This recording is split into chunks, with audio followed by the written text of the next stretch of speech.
Marcos 12. A parábola dos lavradores maus. Então Jesus começou a lhes ensinar por meio de parábolas. Um homem plantou um vinhedo. Construiu uma cerca ao seu redor, um tanque de prensar e uma torre para o guarda. Depois, arrendou o vinhedo a alguns lavradores e partiu para um lugar distante. No tempo da colheita da uva, enviou um de seus servos para receber sua parte da produção. Os lavradores agarraram o servo, o espancaram e o mandaram de volta de mãos vazias. Então o dono da terra enviou outro servo, mas eles o insultaram e bateram na cabeça dele. O próximo servo que ele mandou foi morto.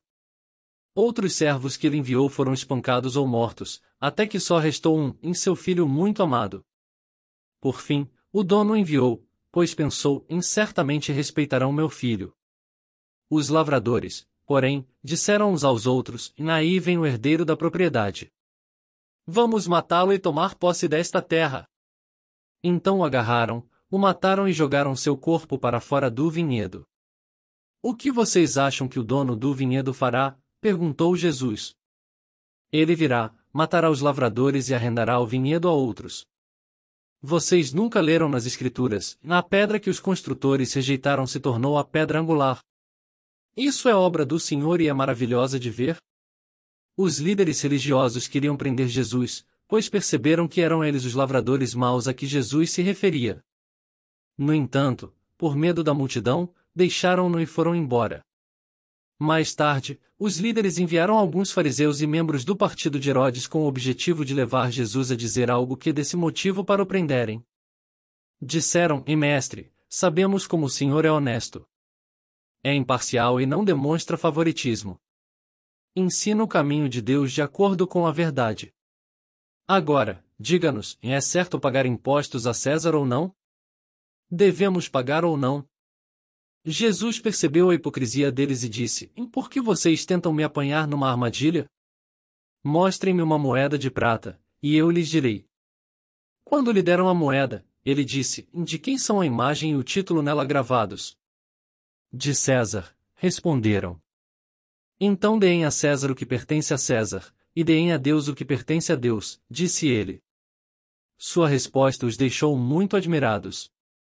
Depois vieram a Jesus alguns saduceus, líderes religiosos que afirmam não haver ressurreição dos mortos, e perguntaram. Mestre, Moisés nos deu uma lei segundo a qual se um homem morrer sem deixar filhos, o irmão dele deve se casar com a viúva e ter um filho que dará continuidade ao nome do irmão. Numa família havia 7 irmãos. O mais velho se casou e morreu sem deixar filhos. O segundo irmão se casou com a viúva, mas também morreu sem deixar filhos. Então o terceiro irmão se casou com ela. O mesmo aconteceu até o 7º irmão, e nenhum deixou filhos. Por fim, a mulher também morreu. Diga-nos, de quem ela será esposa na ressurreição? Afinal, os 7 se casaram com ela. Jesus respondeu, o erro de vocês está em não conhecerem as Escrituras nem o poder de Deus. Pois, quando os mortos ressuscitarem, não se casarão nem se darão em casamento. Nesse sentido, serão como os anjos do céu. Agora, quanto a ver ressurreição dos mortos, vocês não leram a esse respeito nos escritos de Moisés, no relato sobre o arbusto em chamas? Deus disse a Moisés, eu sou o Deus de Abraão, o Deus de Isaque e o Deus de Jacó.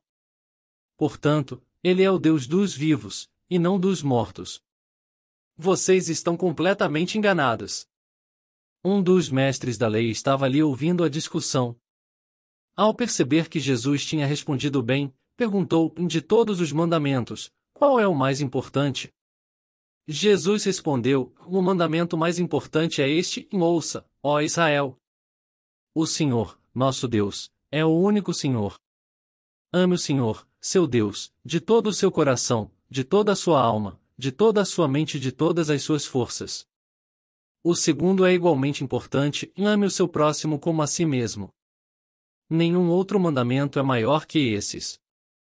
O mestre da lei respondeu, muito bem, mestre. O Senhor falou a verdade ao dizer que há só um Deus, e nenhum outro. E sei que é importante amá-lo de todo o meu coração, de todo o meu entendimento e de todas as minhas forças, e amar o meu próximo como a mim mesmo. É mais importante que oferecer todos os holocaustos e sacrifícios exigidos pela lei. Ao perceber quanto o homem compreendia, Jesus disse: Você não está longe do reino de Deus.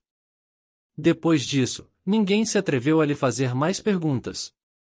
Mais tarde, enquanto ensinava o povo no templo, Jesus fez a seguinte pergunta: Por que os mestres da lei afirmam que o Cristo é filho de Davi?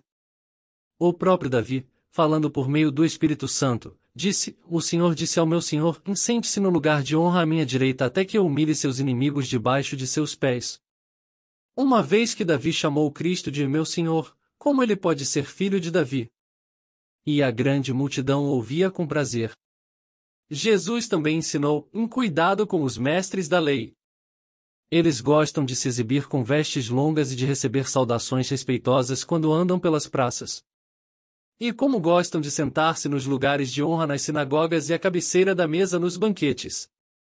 No entanto, tomam posse dos bens das viúvas de maneira desonesta e, depois, para dar a impressão de piedade, fazem longas orações em público.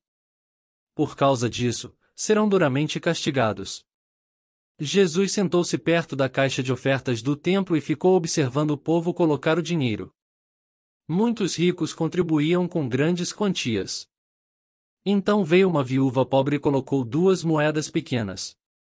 Jesus chamou seus discípulos e disse: Eu lhes digo a verdade, essa viúva depositou na caixa de ofertas mais que todos os outros. Eles deram uma parte do que lhes sobrava, mas ela, em sua pobreza, deu tudo o que tinha.